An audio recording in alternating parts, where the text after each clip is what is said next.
هنعمل ايه دلوقتي في المصيبه اللي احنا فيها دي؟ اللي انت فيها مش اللي احنا فيها. لا يا بابا، ما انت اشتريت زي من الفيزا بالظبط. لا مش بالظبط، انت زاد مني ب 50 جنيه. شفت بقى اللي انت زي بالظبط، لان في 50 جنيه انا صرفتها على الاكل. طب احنا دلوقتي خرجنا عن موضوعنا الاساسي. اه صحيح، انت فكرتني. انت عمال بقى تطلب لنا في حاجات هايفه لحد ما سفرت الفيزا 10000 جنيه نطيرهم في اقل من يوم. طب انا عندي فكره تخرجنا من المصيبه اللي احنا فيها دي. احنا نحط الفيزا مكان ما جبناها ولا اكننا شفنا حاجه. ولا اكننا شفنا حاجه؟ هو انت مش واخد بالك ان ما كانش في حد غيرنا في البيت؟ انت بتفكر في اللي انا بفكر فيه؟ بقى كده يا حماده تاخد فيزا ابوك وتصرف كل اللي فيها. اخص عليه اخص. يا ولاد، العيال دي مجانين ولا ايه؟ لا مؤاخذه يا بابا، اصل الهوا قفل الباب بس. قفل الباب ازاي؟ ده المفروض يفتحوا مش يقفلوا. اه، ما هو الهوا زقني فقفلت الباب. زقك مش مهم، ما حدش فيكم شاف الفيزا بتاعتي؟ لا يا بابا ما شفناهاش. انت شفت حاجه يا احمد؟ اه لا يا بابا ما شفناهاش. امال هتكون راحت فين يعني؟ المشكله ان انا رايح مشوار واتاخرت. ممكن تلاقيها في الدرابه يا بابا، ما انت بتحطها هناك على طول.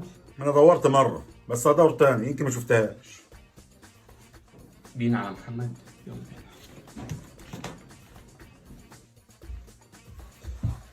قال قول لي بقى يا ابو حميد، ابوك اداك 500 جنيه ازاي مع انه كان رافض في الاول؟ هقول لك بس ما تقولش لحد. عيب عليك. انا يا سيدي لقيت ابوك بيحاول يطلب حاجه اونلاين بس ما عرفش، فزهق وساب الفيزا وقاه. فانا خدتها وطلبت له الحاجه اللي هو كان عاوزها، ولما عرف فرح واداني ال 500 جنيه اللي انا كنت عاوزه. يا ابن الايه، على فكره بقى انا جربت الطريقه ديت انا كمان ونفعت معايا. بجد؟ عملت ايه؟ هقول لك بس اوعى تقول لحد. عيب عليك. انا كنت شفت ابوك كان بيطلب حاجه اونلاين فما عرفش، فانا طلبتها له وقلت له بابا انا محتاج 200 جنيه، قام مديني 400 مش 200. يا ابن الايه، احنا لازم نستغل الموضوع ده على قد ما نقدر. طب ابوك دلوقتي مش محتاج اي حاجه نطلبها له؟ انا كنت شايفه بيحاول يطلب تليفون وما عرفش، فساب الفيزا على السرير وقام مشي. او انا بقى الحق اطلبه له واخد لي منه 200. شربها. ده انا اجيب كل اللي انا عاوزه. يا محمود يا احمد، هو ابوكوا فين؟ ايه يا ولاد، هو لسه ما حدش لاقي الفيزا بتاعتي؟ انا اتاخرت خالص. مش هي اللي في ايد محمد دي باين يا بابا؟